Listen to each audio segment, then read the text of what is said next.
Hastan var. Gel canım, başı planlıyoruz.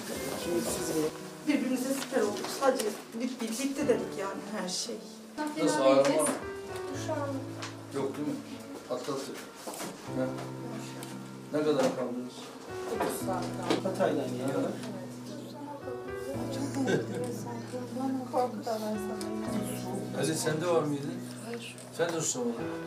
Maşallah. Allah razı olsun. Kız erkek? Kız. Adın ne koydun? Dilerseniz siz koyun.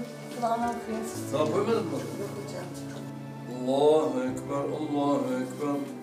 La ilahe illallah. Ayşe Betül. Ayşe Betül.